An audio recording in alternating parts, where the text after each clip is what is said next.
नमस्कार। आप सभी का एक बार फिर से स्वागत है मेरे इस YouTube चैनल पे।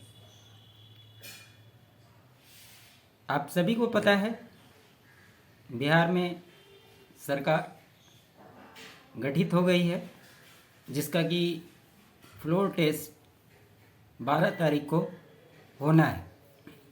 और जिस प्रकार से मीडिया में खबरें चल रही है, जिस प्रकार से लोग सरकार को गिराने की बात कर रहे हैं, ऐसा होता हुआ तो दिखाई नहीं देता है। राजनीति तो संभावनाओं का खेल है, इसलिए कुछ कह नहीं सकते, लेकिन जो कयास लगाए जा रहे हैं ऐसा कुछ होता हुआ दिखाई नहीं दे रहा है। पिछले दिनों आपने देखा होगा मंत्रिमंडल के गठन को लेकर भी काफ़ी चर्चाएं हो रही थी। लोग कह रहे थे कि मंत्रिमंडल का विस्तार नहीं हो रहा है,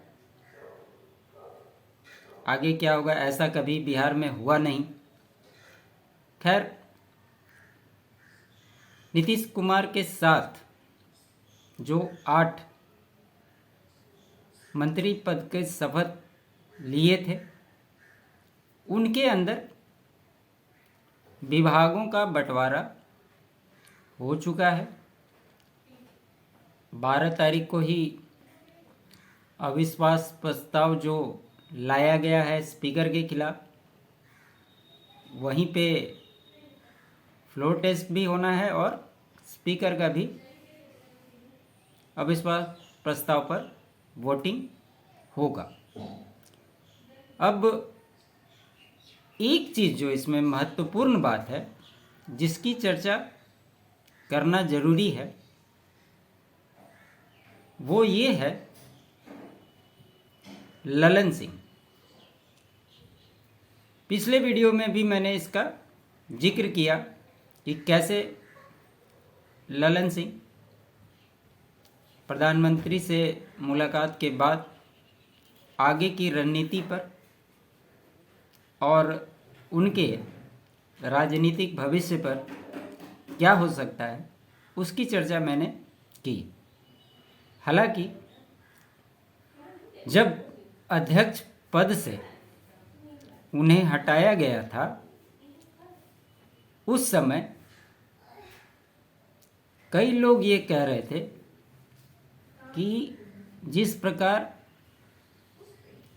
उपेंद्र कुशवाहा, आरसीपी सिंह और भी कई नेता का जो हाल हुआ, वही हाल ललन सिंह का भी नीतीश कुमार ने कर दिया, क्योंकि उसके कारण ये बताए जा रहे थे कि उन्हें जो टास्क मिला था वो पूरा नहीं कर पाए और इसीलिए उनको अध्यक्ष पद से हटाया गया।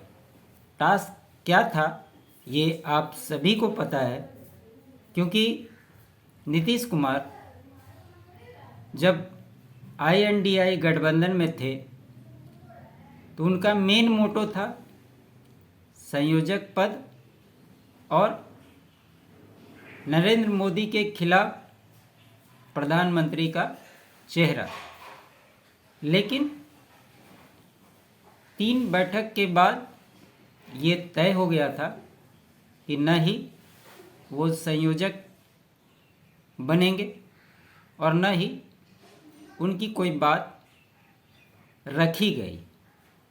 वहाँ से चीज़ें बदली और उसका नतीजा यह हुआ कि बिहार में सरकार बदल गई, जिसके कि खुलासे खुद नीतीश कुमार ने किया है, ललन सिंह ने किया है। केसी त्यागी के बयान को अगर आप देखेंगे, उन्होंने इस चीज़ को बहुत प्रमुखता से रखा कि किस प्रकार से वहाँ चल रहा था। खैर, ललन सिंह को जिस प्रकार से साइड किया गया था, आपने देखा होगा बीच के समय में न तो उनकी कोई प्रेस वार्ता हो रही थी, न कहीं वो कोई बयान दे रहे थे।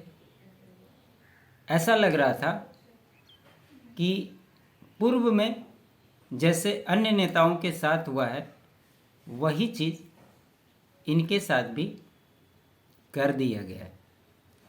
लेकिन नीतीश कुमार को कहावत है कि उन्हें समझना बहुत मुश्किल है। वो एक कॉरपोरेट कंपनी की तरह अपनी पार्टी को चलाते हैं, ये किसी से छुपा हुआ नहीं है। जो अच्छे परफॉर्मर होते हैं उन्हें प्रमोट किया जाता है, और जो उसमें परफॉर्म नहीं कर पाते उन्हें डिमोट किया जाता है। यही चर्चा नीतीश कुमार, ललन सिंह के साथ भी हो रही थी। लेकिन अब इन सब बातों के इतर पिछले 24-48 घंटों से, या यूं कहें कि जब से ललन सिंह की मुलाकात दिल्ली में नरेंद्र मोदी जी के कार्यालय में उनसे हुई है, तब से ही सारे समीकरण बदलते हुए दिखाई दे रहे हैं। और अगर उनके बयान को अगर आप देखें तो एक चीज़ जो मिसिंग था वो अब उनकी बातों में दिखने लगा है। उनका जो फ्लेवर और क्लेवर था, वो दोनों चीज़ें उनकी बातों में कल से दिखाई देने लगा है। अब लग रहा है कि जैसे ये वही पुराने ललन सिंह हैं जो हुआ करते थे। आपने अक्सर देखा होगा किस प्रकार से वो मीडिया से बात करते हैं तो एग्रेसिव हो जाते हैं। वो उनका नेचर हो, उसको कोई बदल नहीं सकता है। ऐसा नहीं है कि वो है, उनका वो स्वभाव ही वैसा है। वो मीडिया से उसी रूप में बात करते हैं। खैर, उससे कोई दिक्कत वाली बात नहीं है। लेकिन जहाँ बातों को रखने की बात आती है और जिस प्रकार से वो नरेंद्र मोदी और नीतीश कुमार को लेकर एग्रेसिव हैं, किस प्रकार से वो चाहे राहुल गांधी पे ट्वीट के माध्यम से अपना बयान दिया हो, चाहे राजद को उसकी जगह दिखाने की बात हो, इन सब बातों का क्या मतलब है? आपने देखा होगा सरकार गठन के बाद जिस प्रकार से, और अभी भी राजद के कई विधायक ये कहते सुनाई दिए हैं कि अभी खेला होना बाकी है। ये बात तो तेजस्वी यादव ने भी की थी, और वही बात राजद के कई विधायक भी कह रहे हैं। लेकिन अब ऐसा कुछ होने जा नहीं रहा है, क्योंकि इसके मुख्य सूत्रधार ललन सिंह ही थे। पूर्व में चर्चा चली थी कि 10 से 11 विधायकों की मीटिंग हुई थी, वो ललन सिंह के संपर्क में हैं, वो विधायक को तोड़ देंगे, राजद में चले जाएंगे। जिस प्रकार से उनकी लालू यादव से नज़दीकियां थी, ये लगातार कयास लगाए गए थे और पूर्व में जो एनडीए की सरकार थी उसको गिरवाने में दो ही नाम चर्चा में थे, एक ललन सिंह का और दूसरा विजेंद्र यादव का। आज अगर आप देख लीजिए सरकार गठन में जो जदयू कोटे से मंत्री बने हैं उसमें विजेंद्र यादव ने भी मंत्री पद की शपथ ली और इधर ललन सिंह का प्रधानमंत्री से मुलाकात। इसके क्या मायने? क्योंकि कहा जा रहा था कि ये दो ऐसे शख्स हैं, यही कुछ कर सकते हैं। विजेंद्र यादव को तो मंत्री बना करके वहाँ पे सेट कर दिया गया। कहा यह जाता रहा है उनके बारे में कि यादव नेता जो हैं उनके काफ़ी नज़दीकी संपर्क में हैं, रहते हैं, उनके कहने पे कुछ कर सकते हैं। लेकिन उनको मंत्रिमंडल में शामिल करके वहाँ से तो रास्ता बंद कर दिया गया। और कल ललन सिंह का मुलाकात और उसके बाद उनकी राजद को लेकर हो, कांग्रेस को लेकर हो, जिस प्रकार की वो टिप्पणी कर रहे हैं, अब ये रास्ता भी पूरी तरह से बंद हो गया है। उनको देखकर ऐसा लगता है कि वो पूरी तरह से एनडीए और मोदी के गुणगान करते हुए आने वाले समय में नजर आएंगे। इसलिए ये कहना कि सरकार को फ्लोर टेस्ट में पास होने में कोई दिक्कत होने वाली है, सरकार गिर जाएगी, ऐसा दूर दूर तक नज़र नहीं आता है। और जिस प्रकार से मंत्रिमंडल का विभाजन हुआ है, आपने देखा होगा जितने भी प्रमुख विभाग हैं वो सारे जनता दल यूनाइटेड के पास हैं और जो काम चलाने वाले विभाग हैं वो भाजपा के पास है।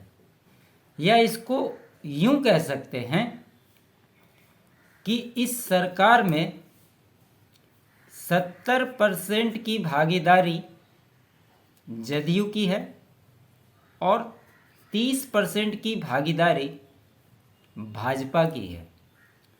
अब यहाँ से यह भी तय है, इसको ये नहीं समझिएगा कि इसके चलते सरकार या भाजपा इसको कैसे लेती है, ये कुछ नहीं होने जा रहा है।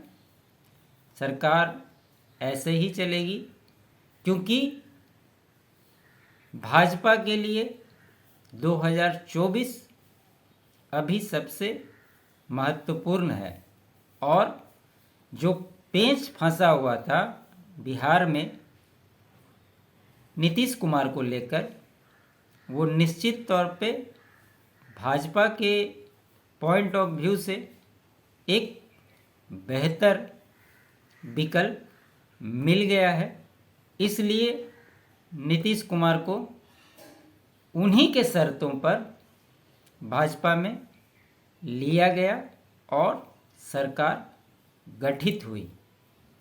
जिस प्रकार से आज ललन सिंह ये कहते हुए नजर आ रहे हैं कि पहले की सरकार दूषित थी और अभी की सरकार शुद्ध है, ये क्या दर्शाता है और राजद को जिस प्रकार से वो दूषित कर रहे हैं वो ठीक अमित शाह वाले बयान को याद दिलाते हैं। अब यहाँ से बाकी जो एनडीए के घटक दल हैं यह भी आप जान लीजिए, जिस प्रकार सीटों को लेकर समीकरण की बात हो रही है, निश्चित तौर पे अन्य घटक दलों को सीट कम मिलेगा, इसमें कहीं कोई दो राय नहीं है, लेकिन वो सारे के सारे रहेंगे एनडीए के साथ ही। और अगर वर्स्ट केस में अगर कोई पार्टी छोड़ के जाती भी है तो वो महागठबंधन में नहीं जाएगी। जाने के लिए तो कोई भी जा सकता है, जितनी सीटें चाहिए उतनी सीटें मिल जाएगी, लेकिन सबसे बड़ा सवाल यह उठता है कि क्या वो सीट कितनी जीत दर्ज कर पाएगी, इसकी संभावनाएं शून्य है।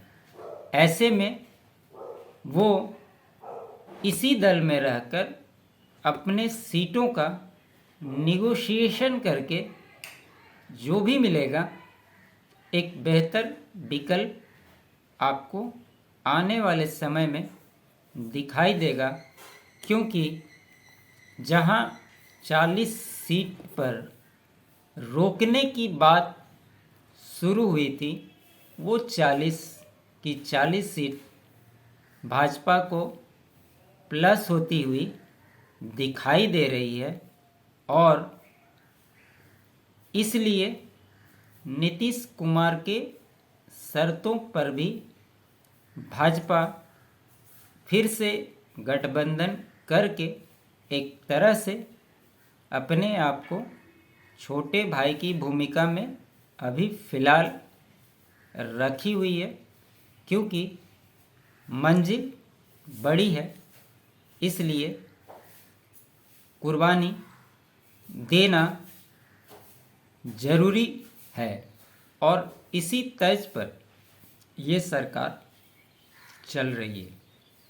यहाँ से अगर 12 तारीख को फ्लोर टेस्ट में राजद के स्पीकर डिस्क्वालीफाई होते हैं, वहाँ से राजद का भविष्य निश्चित तौर पे आने वाले समय में अंधकारमय दिखाई दे रहा है, क्योंकि आज तो तेजस्वी यादव